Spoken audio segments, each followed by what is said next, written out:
3 people are reported dead in Gitwe Kianjema village in Muhoro as outrage grows over the devastating impact of illicit liquor. Yule kijana jana alijinyongea kwa hii mti iko hapa, na kuna mwingine bado alijinyongea pale, na kuna wengine wamejinyonga wengi.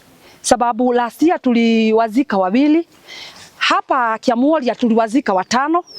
Ile jia ingine imeingia Kahuhe tumewazika wengine 3.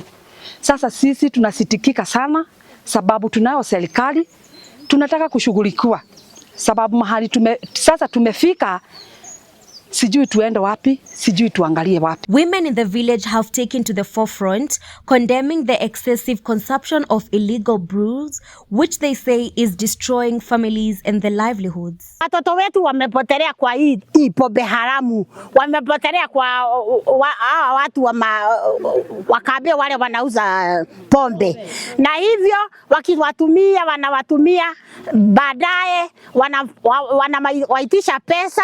Kila akienda kwa kazi wanakuja wanaitisha pesa.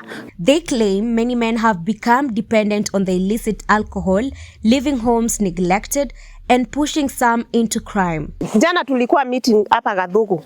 Niliuliza kwani NASA liko na watoto 10? Hakuna watoto, wanazaliwa na nani? Tuko na vilabu mingi sana, karibu 20. Hatutaki hizo vilabu tena. We don't want those idlers. Hatuwataki, wacha waende wakiendanga. Ndio wametuharibia watoto wetu. Ndio wamefanya hao watoto ati mtu akitoka mahali ameenda kutafuta shilingi yake, akifika pale hawezi hata ingia. Anapapaswa hiyo pesa yote inaenda. Hawezi fanya kitu. The situation, they say, has escalated with reports of calf theft linked to the crisis. Huyu mwenye alijinyonga jana alikuwa amenunua mabati. In fact, huyo kijana alitoa hiyo mabati yote na kuuza na kupelekea mwanamke pale. Yote akaikula. Alikuwa amekula chama. Yote akaifagia. Sisi tumekataa kama wanawake. Residents are now accusing authorities of failing to act, warning the situation is quickly deteriorating. Kila tunasikia uchungu, tunataka tuondolewe hiyo vilabu kule. Ni mingi, imewekwa 14.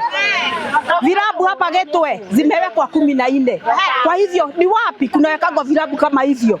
So sisi tumekasirika sana wamama sababu watoto wetu watakufia huko. They are now calling for urgent government intervention and want elders and youth brought on board to help restore order in the community. Sisi tumekasirika. Tuondolee hizo baa Gitwe, ni baa 14.